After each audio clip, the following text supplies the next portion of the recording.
30 yilda faqat bir marta beriladi. Ovoz berish huquqi faqat oltin to'plov sohiblariga tegishli.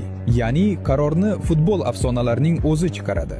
Birinchi va yagona marta bu mukofotni Alfredo Di Stefano olgan edi. 2989-yilda futbol rivojiga qo'shgan hissasi va ajoyib karyerasi uchun.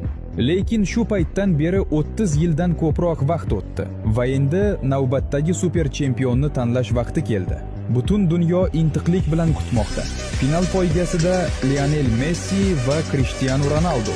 Messi eng ko'p salet oltin to'p sohibi, jahon chempioni va beqiyos iqtidor sohibidan biri. Ronaldo futbol tarixidagi eng yaxshi to'prar, fenomenal statistikaga ega va butun karyerasi davomida barqarorlik namunasi. Rasmiy g'olib nomi hali sir saqlanmoqda, ammo muxlislar allaqachon tortishmoqda. Bu sharafga kim ko'proq munosib? Siz nima